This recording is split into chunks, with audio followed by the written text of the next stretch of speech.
Bismillahirrahmanirrahim. Assalamualaikum warahmatullahi wabarakatuh.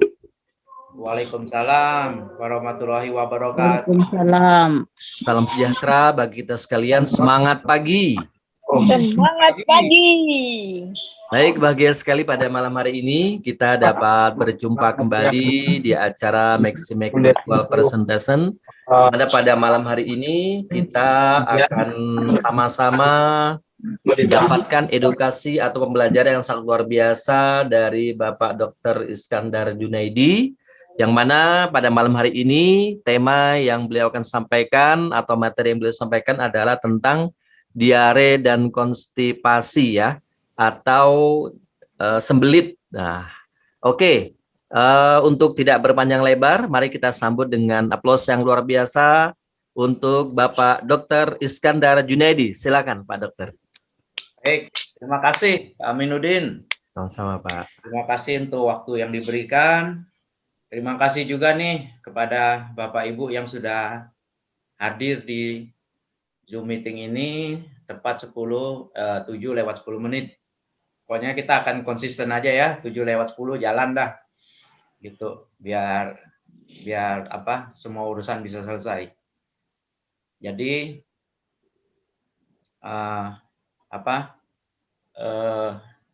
ini saya perbaikin sedikit nih CV-nya. Tidak seperti biasa, biar lebih jelas. Jadi Bapak Ibu semua, malam hari ini kita akan mempelajari dan mendapatkan informasi yang lebih mengenai diare dan konstipasi. Ini kondisi kesehatan sehari-hari yang sering kita temuin ya. Dan terkait juga dengan produk kita, sangat terkait nih dengan produk Maximek. Nah, kita akan lihat apa dan bagaimana diare dan konstipasi ini, sehingga ketika kita mengalami atau ada orang yang bertanya, kita bisa memberikan masukan atau solusi yang memadai. Jadi diare itu sendiri kita sebut diare ya Bapak Ibu. Kalau buang air besarnya itu konsistensinya, bentuknya itu tidak seperti biasanya, tidak padat berisi gitu ya. Jadi kalau tinyanya itu cair, setengah cair atau setengah padat, ya banyak kandungan airnya, lebih dari 200 gram atau 200 mili per hari orang itu buang air besar. Nah itu bisa dikatakan dia sudah diare. Jadi kalau kita buang air besar yang normal itu kan cukup padat ya. Kotoran kita itu cukup padat. Keluarnya pun dengan sedikit dorongan. Nah, kalau diare ini biasanya belum apa-apa. Bahkan belum sempat orang membuka celananya itu udah berceceran kemana-mana itu kotorannya. Ya, saking mules dan cair. Jadi anus itu kan mempunyai sphincter ya. Sphincter itu penahan buangan supaya tidak buang secara otomatis. Jadi sphincter kita itu bisa mengatur, membuat lubang anus itu menutup. Nah, dengan diare ini kadang-kadang sphincternya tidak berfungsi baik dan konsistensi tinja kita juga cair, jadi keluar banyak itu otomatis. Dan kita sebut diare kalau biasanya lebih dari 3 kali sehari kita buang air besar yang bentuk cair itu. Nah, itu udah bisa dikatakan diare. Ya, tergantung nanti selanjutnya kalau misalnya 4 kali, 5 kali dan cair sekali seperti air gitu ya. Nah, itu kan mungkin berat. Diarenya berat. Nah, kalau diare sendiri kan sebenarnya bisa dibagi atau macam dan jenis diare itu memang ada beberapa. Ya. Kadang kita sebut diare akut atau kronis. Kalau diare akut itu buang air besarnya kurang dari 15 hari. Jadi berturut-turut buang air besar itu kurang dari 15 hari, kita sebut akut. Berarti ini cukup akut, itu biasanya cukup berat ya. Gejala dan buang air besarnya itu lebih sering. Nah, kalau buang air besarnya itu lebih dari 15 hari terus buang air besar, nah itu kita sebut kronis. Nah, kalau kronis itu biasanya harus kita cari apa penyebabnya. Biasanya ada sesuatu berkaitan dengan entah gangguan organ lain atau gangguan usus itu sendiri. Ya. Nah, diare juga dibagi kalau secara patofisiologi ya, ada diare osmotik dan diare sekretoris. Kalau diare sekretoris itu cair, jadi cair, banyak cairannya. Kalau yang osmotik itu lebih kental, lebih eh, eh, padat, dan biasanya dia bisa malah menyerap air itu osmotik itu ya. Nah, bisa juga kita sebut diare itu dari penyebabnya, ada karena infeksi saluran pencernaan yang kita sebut gastroenteritis, atau bukan karena infeksi, misalnya alergi makanan, salah makan, atau gangguan kontraksi usus, pengaruh dari pikiran, bisa juga orang jadi diare. Nah, bisa juga kita sebut diare ini ringan atau berat, bersifat organik atau non organik. Jadi ya itu sebatas pembagian yang biasa kita sebut ya. Tapi bagi kita orang awam itu yang penting diare. Diare itu lebih dari 3 kali sehari dan buang airnya tuh encer ya, dan dalam jumlah yang cukup banyak.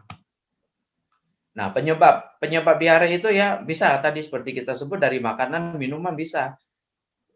Makanan, minuman yang terkontaminasi mikroorganisme. Misalnya virus, bakteri atau jamur. Sering ini makanan yang sudah lewat 1 hari kita makan atau belanja makanan, disimpan di malam hari, tidak dimasukkan ke kulkas atau pendingin. Besok paginya kita makan tanpa dipanasin gitu ya. Jadi kuman virusnya itu aktif dan hidup, dan biasanya dalam sehari itu virus kuman jamur itu jumlahnya cukup banyak untuk membuat seseorang menjadi mengalami infeksi saluran pencernaan, dalam hari ini usus halus dan usus besar. Jadi sebaiknya memang makanan itu kalau kita sudah simpan sehari harus dipanaskan. Karena sekalipun ada mikroorganisme di situ, kalau kita panaskan itu kan akan mati. Jadi akan mengurangi gangguan pencernaan karena pengaruh makanan atau minuman. Bisa juga karena penyakit usus sendiri, itu bisa karena radang, kolitis, polip, atau diverticulitis ya, ada luka di ususnya. Bisa juga karena efek samping obat-obat ya, antibiotik atau laksatif ya, pelancar buang air besar yang berlebihan. Nah, itu kita bisa lihat ya, tadi itu minum apa sebelum mencret itu. Makanan, minuman, obat, atau obat pencahar. Kalau pencaharnya berlebih ya pastilah keluar semua kan. Kontraksi usus juga akan mengendor sehingga cepat mengeluarkan isinya. Bisa juga karena kelainan metabolisme, misalnya hipertiroid ya. Itu metabolisme kita meningkat, proses makanan itu tidak cepat diproses, jadi dalam bentuk cair langsung dikeluarkan. Tidak sempat diserap karena kontraksi ususnya terlalu singkat, ya, terlalu cepat sehingga tidak sempat diserap tuh cairan-cairan atau makanan sehingga dikeluarkan dalam bentuk diare itu. Atau gangguan kekebalan, imunodefensi ya, kelainan kekebalan tubuh atau psikis tadi. Kalau orang stres, cemas gitu yang berlebihan, itu bisa meningkatkan kontraksi saluran pencernaan, kontraksi usus halus, usus besar, sehingga orang itu jadi mencret. Tetapi kalau orang depresi, beda lagi. Depresi itu biasanya malah kontraksi ususnya itu berkurang. Malah jadi susah buang air besar, jadi sembelit. Jadi psikis kan sangat pengaruh juga. Bisa mencret, bisa malah susah air besar. Nah, untuk mencegah ya memang sumber makanan minuman kita harus kita pastikan. Kalau bisa dilihat ya jamur itu kelihatan kan, jamur. Kalau bakteri, virus memang sulit kita lihat. Makanya sebaiknya memang dimasak lagi itu makanan. Sama seperti kalau kita makan atau jajan di luar gitu ya, usahakan yang kita beli itu yang proses memasaknya itu saat kita datang. Jangan yang sudah jadi, yang lama disimpan gitu ya. Itu biasanya rawan dengan kontaminasi mikroorganisme. Jadi kalau seperti makanan yang baru dimasak misalnya, ya katakanlah yang gorengan kan langsung digoreng biasanya ya. Goreng itu semua mikroorganisme mati. Atau yang airnya panas atau baru dimasak, misalnya mie yang baru dimasak, bakso yang kuahnya panas gitu, itu biasanya mengurangi keracunan atau kontaminasi dari mikroorganisme. Nah, jadi yang tanpa dipanasin, yang kita beli langsung makan ya, yang sudah diproses lama itu harus hati-hati itu. Karena di situ biasanya banyak mikroorganisme. Kalau tidak disimpan dengan baik. Rajin cuci tangan karena tangan kita kan pegang sana sini, megang juga tubuh kita atau dengan yang lain yang mungkin di situ ada kuman atau virus ya, bisa kita ikut masuk ke saluran pencernaan kalau kita makan ya, terutama makan pakai tangan lagi gitu. Nah, itu bisa mencemari usus kita. Menjaga kebersihan, kemudian konsumsilah serat, itu penting. Jadi serat itu fungsinya kalau diare bisa dicegah karena dia akan menyerap air. Kalau yang susah air besar, serat juga membantu supaya orang buang air besar karena menyerap air tadi membantu usus untuk membuang kotorannya. Jadi serat itu penting untuk kita konsumsi. Terus imun kita usahakan kuat dan sehat. Ya, seringlah minum antioksidan ya, seperti Maxibio gitu. Bisa membantu itu. Nah, kalau terapi diare itu ya pertama harus minum. Inti terapi orang diare itu kan mengimbangi cairan yang keluar. Jadi minumlah yang banyak. Bila perlu tambah oralit ya. Oralit gula, air hangat atau teh, ditambah gula atau garam, perbandingan 1:4 ya. Garamnya 1, gulanya 4. Dengan teh hangat, nah itu akan membantu menggantikan cairan yang hilang. Karena bahaya dari diare ini hanya dehidrasi. Kalau orang kekurangan cairan, itu akan mempengaruhi kesehatan secara umum. Jadi sebenarnya sederhana, imbangin aja, masukkan juga cairan yang banyak dalam jumlah sama waktu dia buang air besar. Nah, yang jadi masalah ini kan kalau orang itu diare, keracunan makanan, biasanya perutnya juga mules, mual muntah. Tidak bisa minum, tidak bisa makan. Itu yang jadi masalah. Nah, yang begitulah biasanya dirawat di rumah sakit, diinfus. Karena sudah tidak bisa masuk melalui makanan, melalui mulut. Makan minum tidak bisa melalui mulut, jadi harus diinfus. Masuk ke vena. Pembuluh darah balik ya, diisi.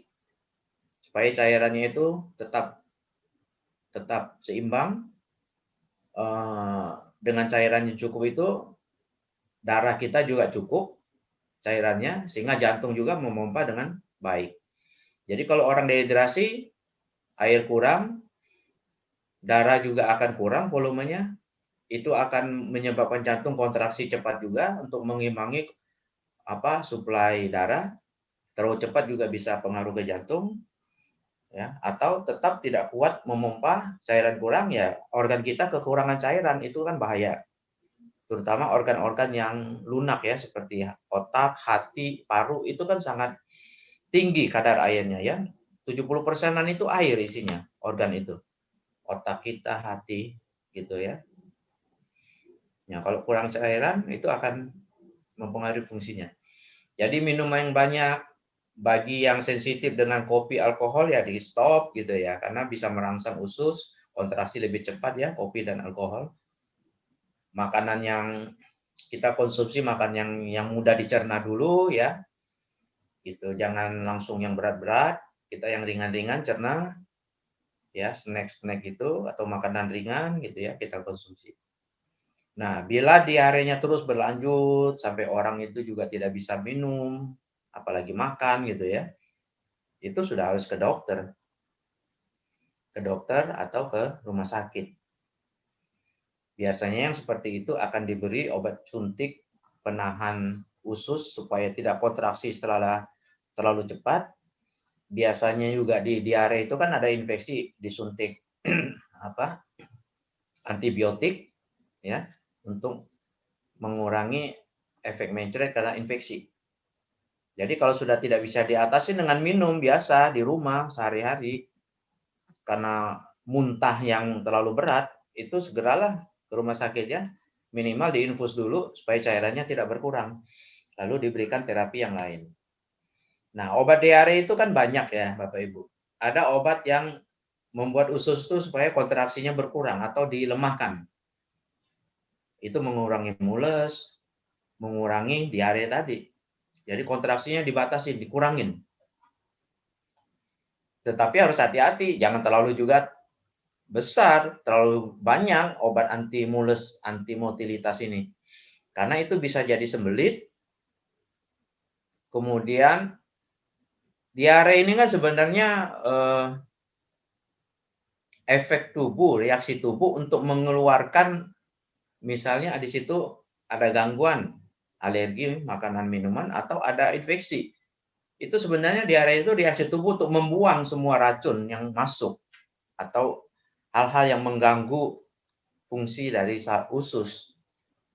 Nah, kalau yang masuk itu yang mempengaruhi mencret itu mikroorganisme, kuman atau virus, sedangkan buang air besarnya kita tahan secara berlebihan dengan obat anti mules, itu racunnya kan akan numpuk dan masuk nanti diserap oleh tubuh, masuk ke tubuh. Nah, itu berbahayanya itu. Jadi kalau mencret 1-2 hari itu biasanya kita ya dokter itu tidak buru-buru memberikan obat anti mules atau obat mampet istilahnya kan, tidak buru-buru. Karena 1-2 hari itu buang dulu itu semua kotoran, kuman-kuman, racun dari makanan atau kimia dan apapun yang mempengaruhi gerakan usus itu dibuang dulu. Setelah itu baru diterapi. Ya, supaya racunnya tidak diserap. Nah, bisa juga kita berikan obat pengeras tinja, biasanya Atapulgit namanya ya, berikan 4 kali sehari, sekali minum 2 tablet. Ini murah semua nih obatnya nih Bapak Ibu. Tapi ingat ya, jangan berlebihan. Kalau keras sekali terlalu keras, obat pengeras tinja kita berikan terlalu banyak, malah airnya sembelit, tidak buang air besar, tidak bisa. Ya kan? Jadi sembelit, susah lagi. Padahal tadi sisa racun atau kontaminasi makanan itu masih tersisa di usus. Sedangkan buang air besarnya tidak bisa keluar karena terlalu padat, diberikan obat berlebihan, malah itu membuat racun juga diserap, ya seperti obat anti mules tadi. Jadi yang susah membuat buang air besar itu bisa karena kontraksi ususnya sendiri yang dimatikan, dilemahkan supaya tidak keluar, atau kontraksinya tidak diganggu, tetap buang air besar dengan kontraksi usus, tetapi tinjanya dipadatkan. Nah, itu kan sama mempersulit juga kan, mempersulit buang air besar, jadi sembelit. Nah, jadi harus dikira-kira ya, jangan sampai berhenti total itu buang air besarnya. Ya. Tetap dijaga 3 kali sehari itu harus keluar. Karena 2-3 hari itu semua kotoran itu harus dibuang. Karena di situ banyak racun dan kontaminasi oleh zat lain. Ya. Kadang diberikan juga obat yang mengurangi sekresi cairan masuk ke usus. Nah, itu juga dikurangin. Jangan menambah cairan di usus, ya, memperberat diarenya. Kalau sekresi tubuh ke usus terlalu banyak juga nanti kita sel-selnya kurang cairan. Sel itu akan dehidrasi, mengganggu fungsi. Kalau sel kurang cairan nanti ke jaringan, ke organ kurang cairan juga. Seperti hati, otak itu kan tidak boleh kurang cairan. Akan rusak juga. Nah, antibiotik kita berikan. Biasanya sekarang kalau diare kita berikan lah, karena di kita ini kan biasanya umumnya itu ada infeksi. Ada kuman di makanan kita. Biasanya ada kuman. Makanan yang sudah bermalam itu biasanya ada kumannya.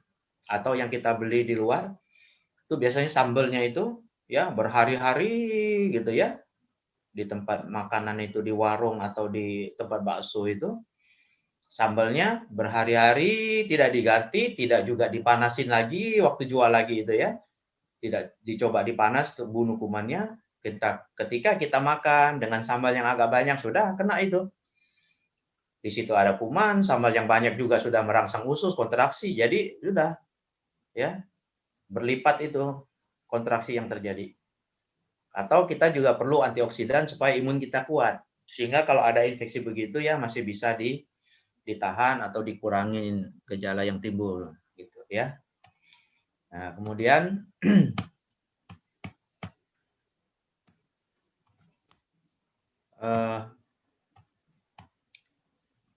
tadi terapi diare sudah, obatnya sudah. Nah, kalau kita bisa berikan ini Mexibio ya untuk antioksidan Bapak Ibu. Mexibio itu bisa membantu untuk menjaga imun kita tetap kuat. Nah, di situ juga ada kolagen yang bisa membantu usus itu tidak terlalu bocor. Karena kolagen kan agak kental, menahan lapisan-lapisan usus itu supaya lebih padat, tidak membuat cairan itu gampang keluar dari dalam sel, keluar sel, ke usus misalnya. Dan di situ juga antioksidan menguatkan imun kita. Nah, yang berikut mirip dengan diare itu ya disentri. Kalau disentri ini jelas karena adanya kuman. Disebabkan oleh kuman atau bakteri Shigella. Namanya juga Shigella ya, disentri. Itu biasanya ada darah, disertai darah Bapak Ibu. Diarenya akut, mendadak, ada demam biasanya. Kalau karena disentri ini, ada demam, darahnya ada darah sedikit, bercak seperti darah. Nah itu biasanya disentri kalau ada mules dan sering. Jangan tertukar dengan ambeien. Wasir juga kan ada darah keluar kan. Di kotoran kita itu ada darah. Tapi kalau wasir itu memang susah buang air besarnya yang utama itu kelihatan. Kita memaksa buang air besar. Tidak ada mules yang berlebihan, tidak ada demam. Jadi kalau ada demam, ya tinjanya berdarah, dan kita rasakan memang bukan karena kita buang air besar dengan secara dipaksa, yaitu disentri. Nah, biasanya kita berikan antibiotik itu, Bapak Ibu. Kita berikan antibiotik untuk mencegah bakteri itu bekerja lebih jauh sehingga kita diarenya sulit dihentikan. Jadi diberikan antibiotik, obat demam, dan obat yang sedikit menahan buang air besar. Sedikit kita bisa berikan. Jangan berlebihan karena buang air besar tetap harus terjadi. Ya, supaya menghindari penyerapan racun. Nah, jadi yang perlu kita waspada Bapak Ibu dengan diare ini, entah karena diare infeksi kuman, atau karena disentri, atau karena rangsangan makanan, zat kimia, ya. Yang penting kita waspada cairan yang keluar itu jangan sampai membuat kita lemas, membuat kita tidak bertenaga, untuk makan susah, minum susah. Karena itu akan menyulitkan kita untuk mengganti cairan. Itu yang perlu dijaga. Jadi segeralah berikan Oralit. Ya, diare dengan lendir darah harus hati-hati, itu karena bakteri biasanya. Ya, bagi yang tidak bisa minum makan itu harus segera kita berobat itu. Jangan ditunda ya, karena akan memperberat. Terutama pada anak-anak, orang tua ya, itu rentan dengan kekurangan cairan. Ya, orang tua memang sel-selnya, organnya sudah kurang cairan. Anak-anak juga karena proses pertumbuhannya memerlukan cairan ya, jangan sampai kurang cairan. Nah, itu yang harus kita waspadi. Tapi kalau orang dewasa normal itu biasanya kekurangan cairan yang tidak berlebihan itu masih bisa diatasi, bisa ditoleransi. Nah, baik juga kita berikan probiotik nih, yang kita sebut bakteri baik. Ya. Nah, probiotik ini penting karena dia bisa membantu mikroorganisme patogen, non patogen itu diserap, ditahan di usus. Ya. Dan dia bisa menyeimbangkan flora usus. Flora usus itu kan banyak isinya, ada kuman, ada apa macam-macam situ, supaya seimbang antara bakteri yang baik dengan bakteri yang jahat, itu seimbang. Itu yang akan membuat proses pencernaan berjalan dengan baik, usus sehat, dan buang air besarnya lancar. Nah, ini probiotik ini kita berikan. Ya, kita sebut Lactobacillus acidophilus atau Bifidobacteria gitu ya. Itu yang ada di minuman itu ya, itu kan probiotik itu. Yang sudah kita kenal itu bagus untuk usus. Nah, yang ada lagi yang kita sering kenal itu prebiotik. Kalau prebiotik ini adalah makanan bakteri baik tadi, probiotik. Nah, prebiotik ini biasanya berasakan dari sayur buah, serat-serat yang susah dicerna itu akan dirubah menjadi makanan bakteri baik. Karena itu serat sangat baik. Ya, karena makanan berserat itu yang sisa-sisanya itu akan menjadi makanan bakteri baik. Kalau bakteri baiknya banyak, sehat, tentu usus akan sehat. Jadi fungsi serat itu banyak ya. Selain untuk memberi massa kepada usus besar, supaya buang air besar lancar, juga memberi makanan kepada bakteri baik. Sehingga bakteri baik itu tumbuh, bisa mengimbangi flora atau variasi kuman-kuman yang ada di usus, sehingga fungsinya normal. Nah, yang berikut sembelit tadi Bapak Ibu. Tadi diare, sekarang sembelit, sebaliknya. Tadi buang air besar banyak, sekarang susah buang air besar. Nah, bisa jarang, sukar, ya, atau tidak sama sekali, tidak selesai gitu. Nah, umumnya orang itu kan buang air besar biasanya 3 kali lah sehari ya, atau 2 kali, atau dalam seminggu 3 kali. Sehari sekali minimal, atau 2 kali biasanya ya buang air besar itu. Nah, ada orang yang 1 minggu itu 3 hari tidak buang air besar. Seminggu tidak buang air besar. Itu kan menumpuk kotoran di ususnya.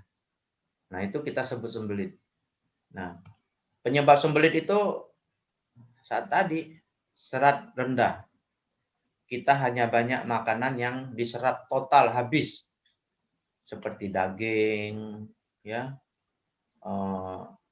glukosa, itu semua diserap. Atau kita lama berbaring. Kita lama berbaring, itu selain otot sendi kita tidak bergerak ya, membuat lemas, membuat kecil otot. Kalau orang banyak berbaring itu, juga kalau orang berbaring itu semua organ berfungsinya juga melemah, menurun. Termasuk usus, kontraksinya akan kurang kalau orang itu banyak tidur. Nah, itu yang akan lama-lama membuat sembelit. Ya, kurang gerak itu juga akan menyebabkan usus itu juga kontraksinya sedikit. Ya, kalau kontraksi sedikit ya tidak bisa buang air besar lah gitu kan. Jadinya sembelit. Atau gangguan sarafnya, saraf perangsang buang air besar itu terganggu, bisa entah karena obat atau gangguan di otak dan lainnya. Ya, bisa juga karena ada tumor yang nyumbat di usus kita. Nah, bisa itu. Kenapa nih orang nggak buang air besar ya? Saya pernah ketemu pasien itu, perutnya makin kembung. Kita curiga ini mungkin tumor rahim atau apa, ditanya tidak ada, tidak masalah. Apa besarnya itu mendadak gitu ya. Ternyata ada tumor gitu kan. Yang menghambat kotoran itu keluar, istilahnya ditahan gitu ya. Disumbat di situ. Ya, atau obat-obat penenang juga itu membuat usus kontraksinya berkurang. Karena saraf-saraf juga setengah dilumpuhkan obat penenang itu. Kalau otak tidak memberi perintah untuk buang air besar, ya usus juga diam aja gitu kan. Nah, perintahnya tidak ada.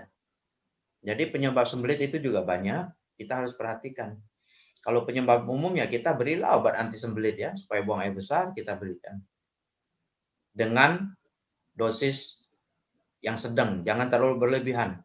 Jangan juga sampai mencret gitu ya, kebanyakan obat buang air besar. Nah, pencegahan sembelit itu makanan berserat. Banyak minum. Itu hal alami yang harus kita lakukan. Banyak minum, banyak makan serat. Nah, yang banyak serat itu kalau di kita kan produk kita apa yang bagus? Ya. Kalau di serat itu Maxslim. Ya, Maxslim. Jadi serat itu kan ada yang seperti gel, ada yang larut dalam air gitu. Nah, itu yang akan membantu usus kita sehat. Jadi kalau kita mau sehat, repot nih dengan makan sayur-sayuran gitu ya, buah. Terus kalau makan pun harus berapa banyak gitu kan, supaya seratnya memang ada dan banyak dan cukup. ya kita bisa pakai Maxlim. Nah, Maxlim kan bagus, bisa membantu. Di sini ada seratnya, juga ada psyllium yang membantu mengembangkan kotoran yang ada sehingga gampang dibuang, merangsang untuk dibuang. Ya, ada serat, ada OAT di sini. Kemudian ada prebiotik yang tadi kita sebut tadi itu. Makanan usus baik itu kan probiotik itu prebiotik. Salah satunya di serat-serat ini makanannya. Nah, ini bisa membantu membuang air besar supaya lebih lancar, kotoran juga dibuang beserta racunnya dibuang. Selain itu kita bisa mendapatkan keuntungan bisa lebih langsing gitu ya, karena tidak banyak serap yang diserap di sini. Nah, Maxlim. Jadi untuk masalah diare dan konstipasi, produk yang bisa membantu kita itu untuk mengatasi radang, antioksidan, ya itu tadi Maxibio minum. Untuk membantu buang air besar, produknya ada serat, kita berikan Maxlim. Maxlim. Ya, selain obat-obatan ya, nanti disertakan sesuai dengan gejalanya, sesuai dengan penyebabnya, nanti ditambahkan kombinasi dengan obat-obat untuk membantu secara cepat ya. Setelah itu konsan, setelah stabil, baru kita berikan hanya Maxibio atau Maxlim ini. Ya, itu dari saya Bapak Ibu. Terima kasih atas perhatiannya. Lebih kurangnya mohon maaf. Semoga ini bermanfaat bagi kita semua sehingga kita bisa lebih percaya diri lah ya, lebih tahu memberi saran kepada mereka yang bertanya atau ketika kita memperkenalkan produk Maximax kepada teman dan kepada orang lain. Demikian, terima kasih. Tetap semangat, semangat pagi. Semangat pagi. Aplaus luar biasa untuk Bapak Dr. Iskandar Junaidi.